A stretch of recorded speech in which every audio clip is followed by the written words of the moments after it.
welcome to a new episode of Superhero Deep Dive. I am your host, Jason, and I have a fun episode planned for today.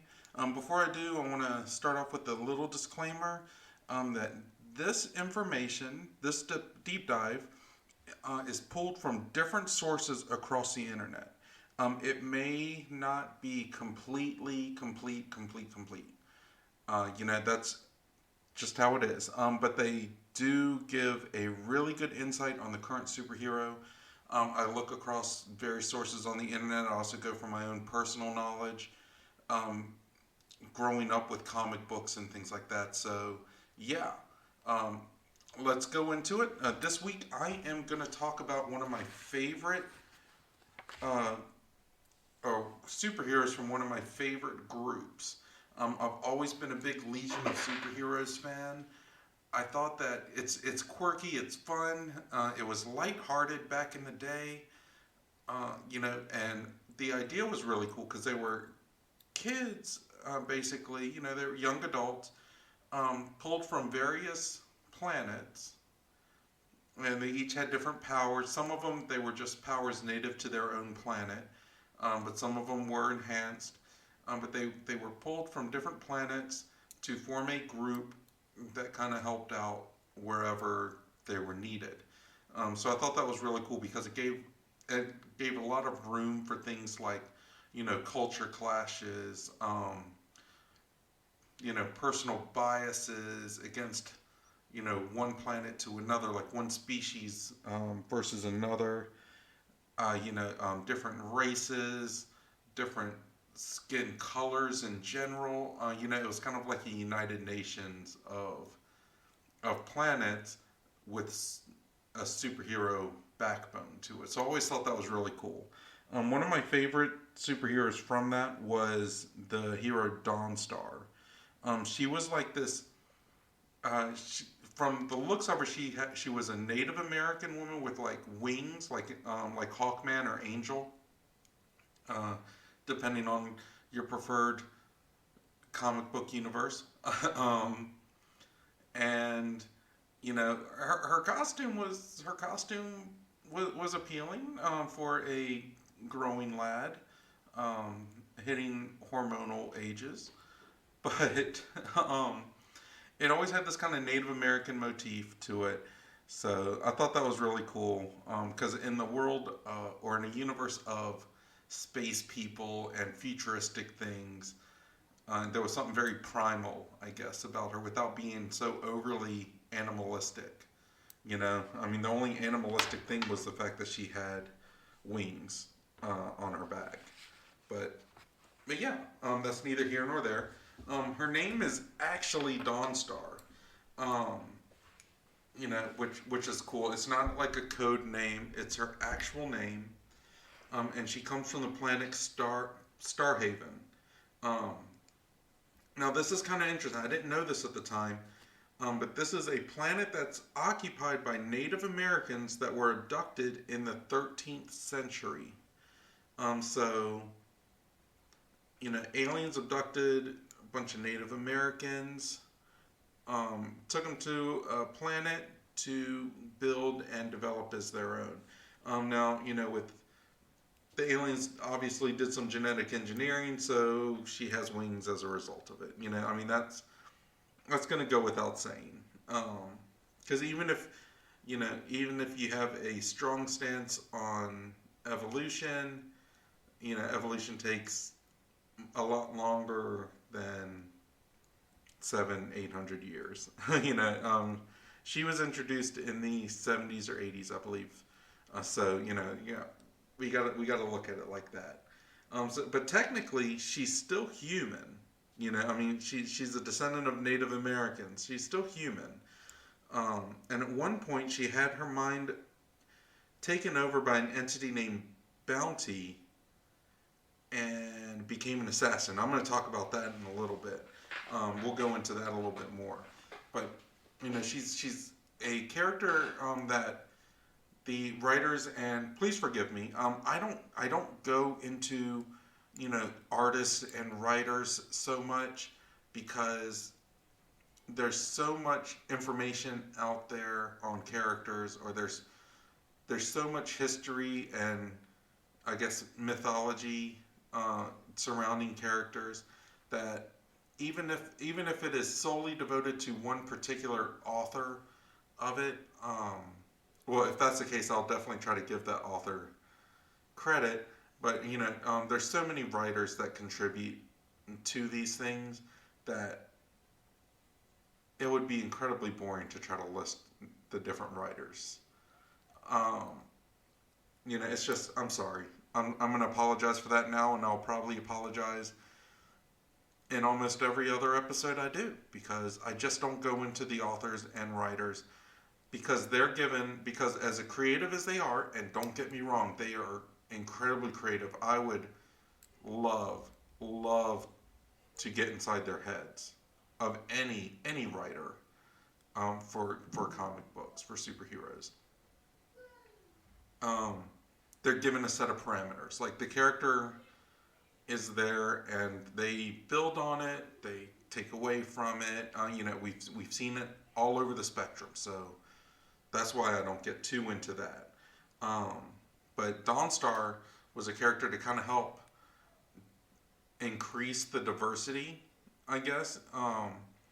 Back in the 70s and 80s, there were some characters on different persons of color, which I think is great because we need representation. I am speaking as someone that is a quarter Japanese, and I'm actually kind of a hidden Japanese. Like, I don't look Japanese, but I very much grew up in the culture.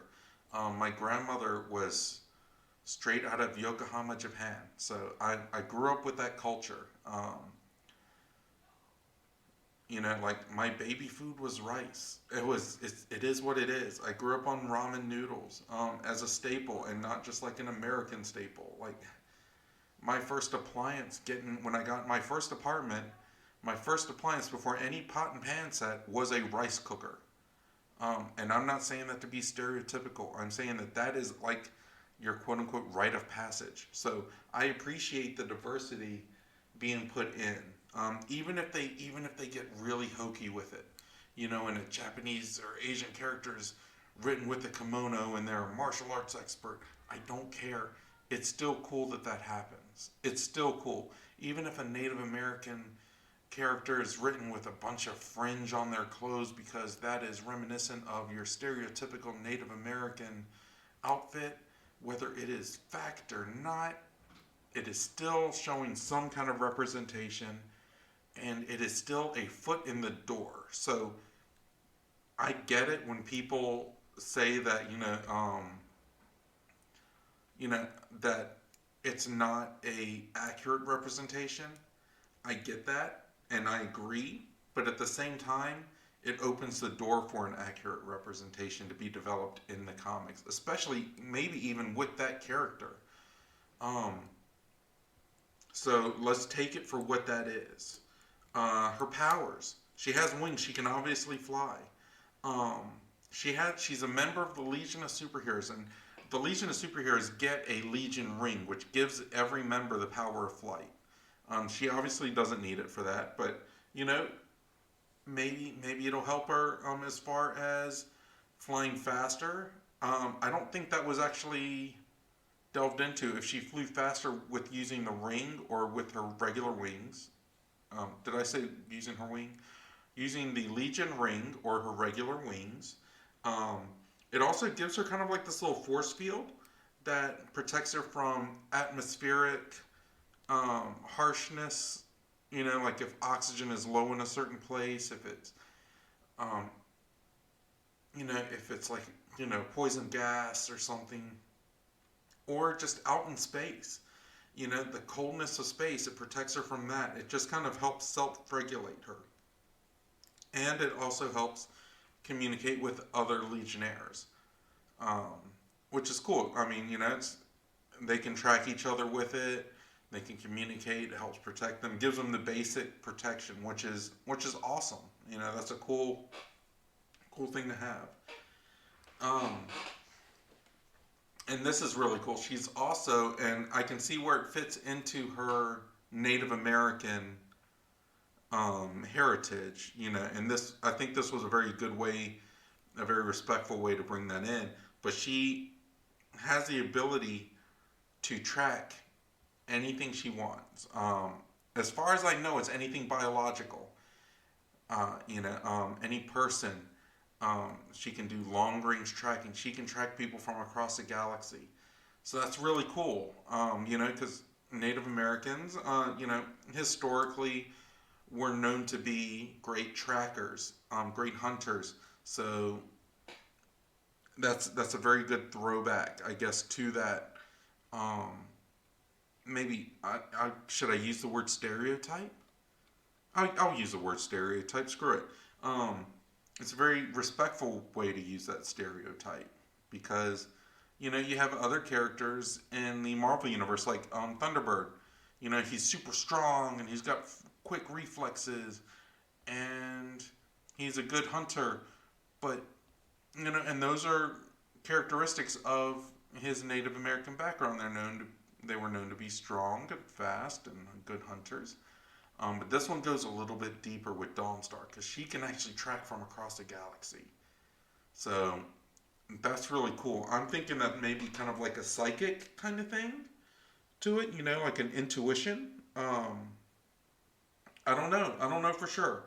I don't know if they ever. I have not found a comic, and to my memory, they have never actually talked about how deep that power goes. If it's like I said, it could be an intuition, could be a psychic thing, could be um,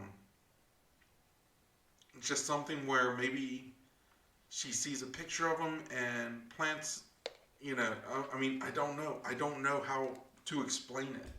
I would imagine that it is some kind of how like especially in DC Comics they're really good about explaining some of these things like Swamp Thing and Poison Ivy. They're part of a system in the world called the Green, which is kind of like an environmental consciousness.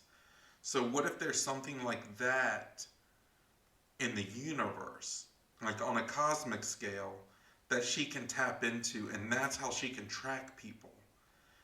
It's kind of like a cosmic awareness or cosmic intuitiveness that she can tap into to track people and find them because they may be not just miles away. They can be planets away. They can be systems away. Like this person's 3 light years away.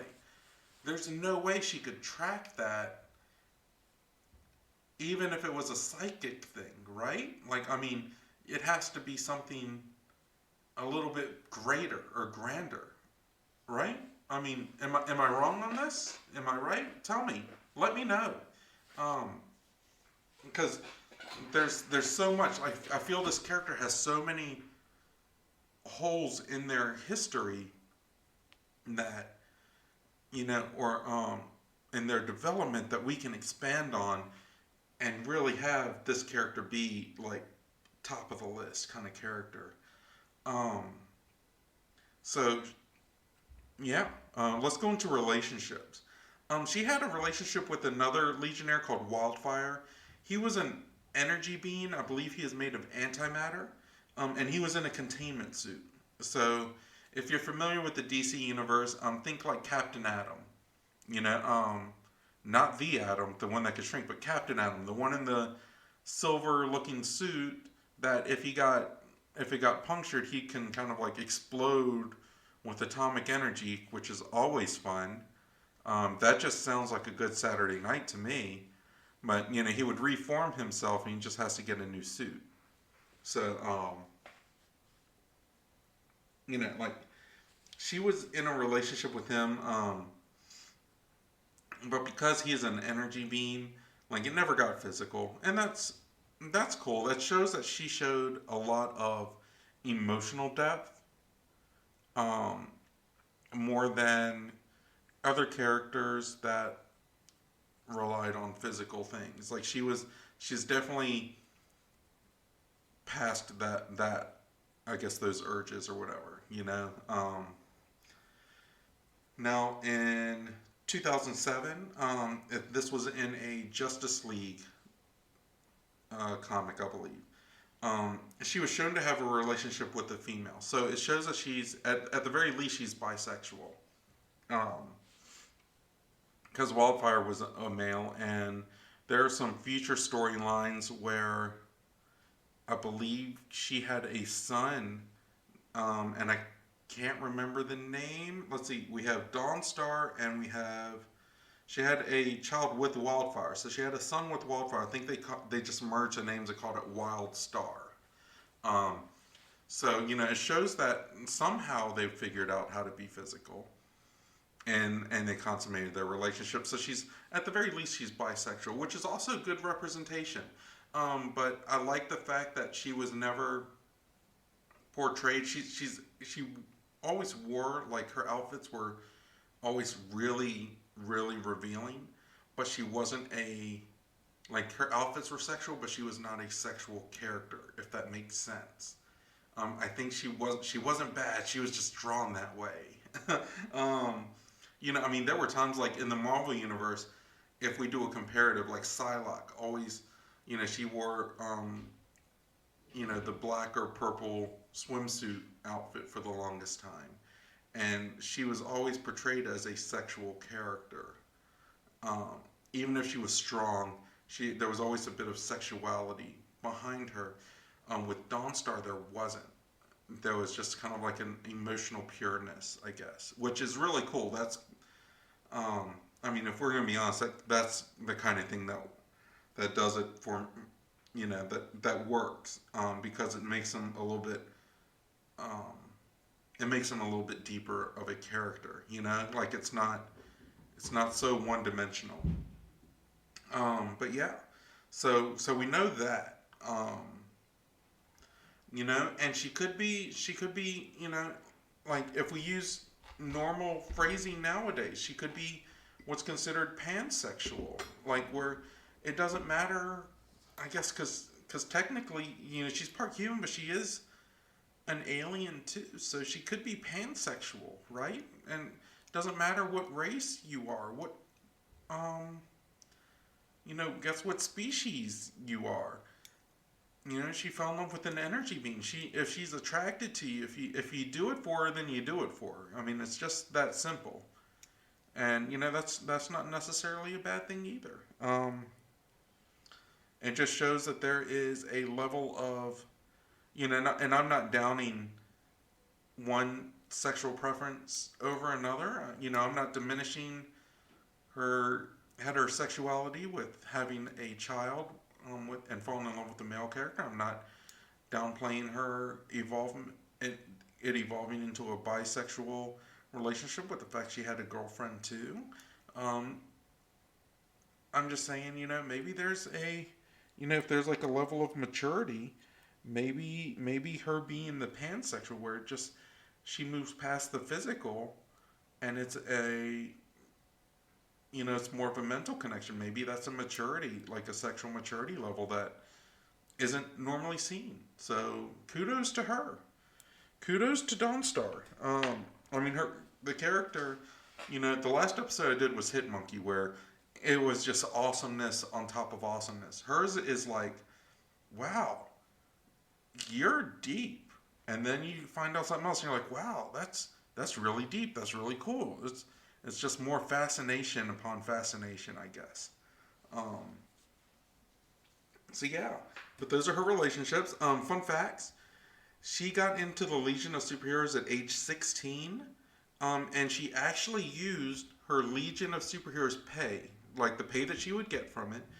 She used a large portion of that from each paycheck, basically, to go towards building her world's defenses. So Starhaven's defenses were getting increased and enhanced because of her. That's really cool. That's a really cool way to look. I mean, that's insane, and that also kind of fits in with that Native American ideology that we're led to believe. And the only reason I say is we're led to believe is because I'm not an expert in Native American history. Um, I'll admit that. I'll admit it. I guess proudly. I mean, I don't want to say proudly, but like I know that I'm not an expert, and I'm not going to try to act as an expert.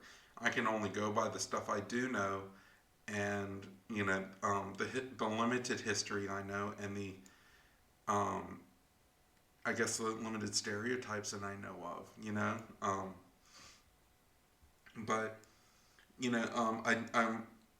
I have always been led to believe that the Native American culture was more of a community culture than an individualistic culture. Whereas in the Western society, we look out for ourselves more often than not. We build ourselves up.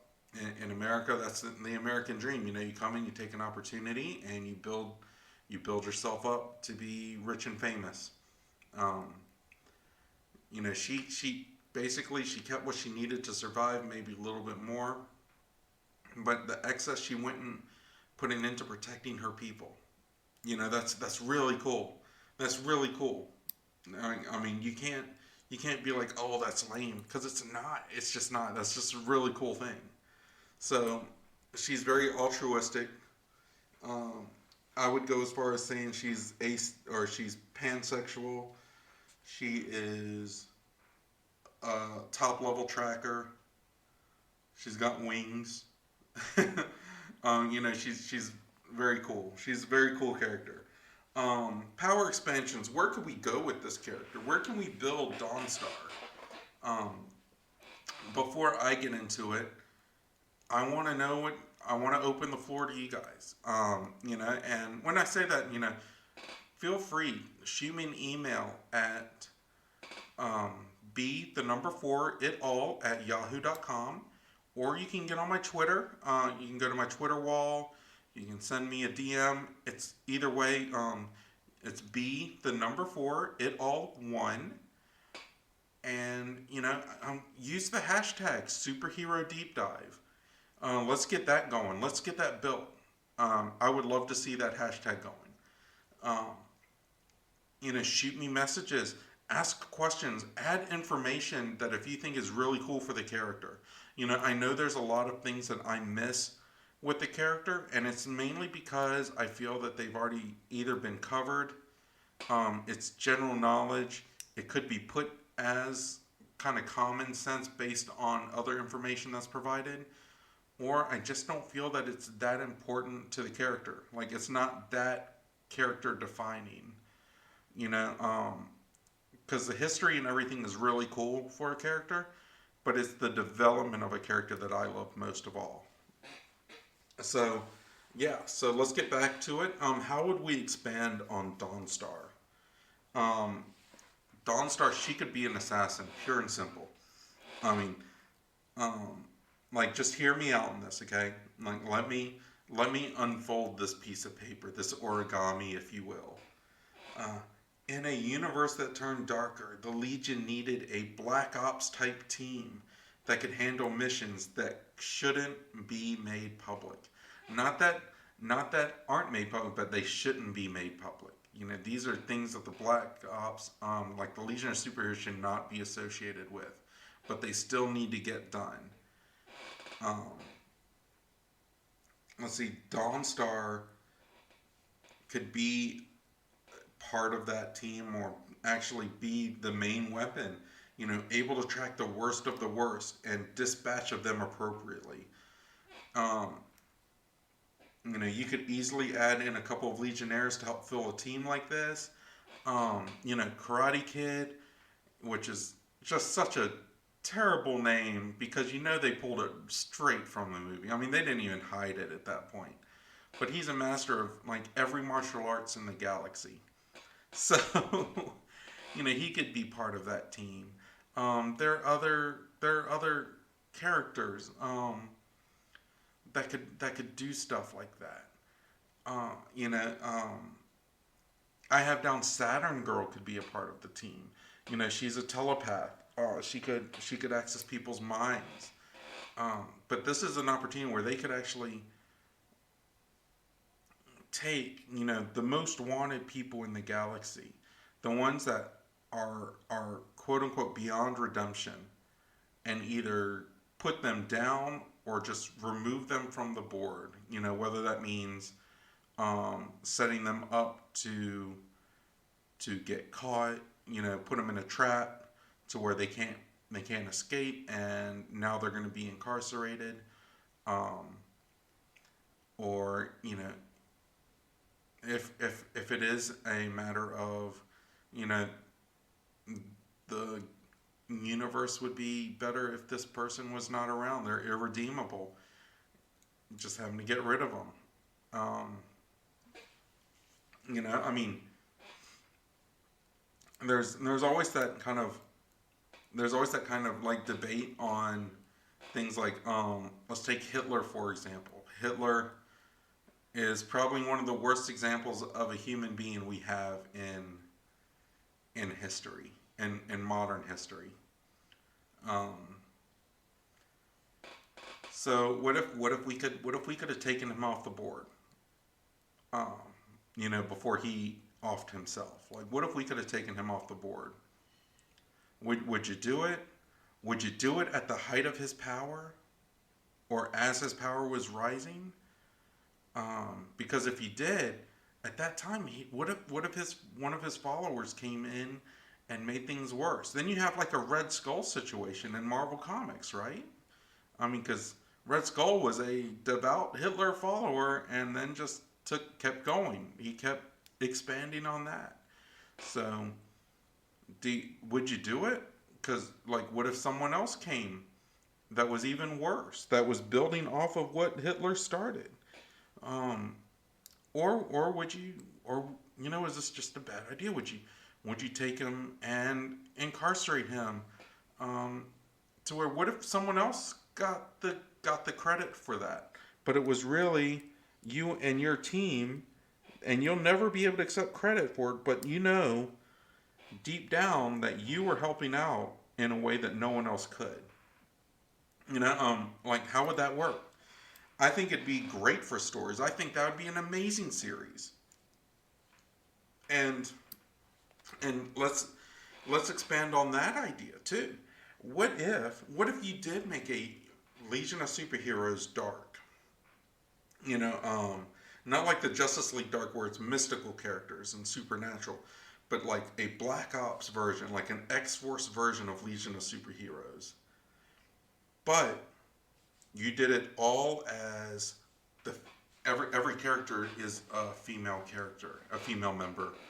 So it's almost like a dark version of Charlie's Angels, pretty much. I mean, and I'm not saying it should be that campy. I'm just trying to paint a visual. You have Dark Star. I mean, not Dark Star. Dawnstar. You have Saturn Girl. That, what if she just kind of puts someone in a coma, like just kind of shuts their mind off? They're still functioning, and they'll recover in time. But this just kind of puts them out of commission for a while. She just flips a switch. I mean, almost kind of like make them into a vegetable, and then, their mind will recover after a couple years or something, but by that time, they've already got things in place. Their power is dissolved. Their influence is dissolved, stuff like that. Like, it's kind of like the most humane way of putting someone down without putting them down. Um, And what if it was something like, and I'm just not familiar with a lot of the current Legion of Superhero characters. There's Lightning Lass.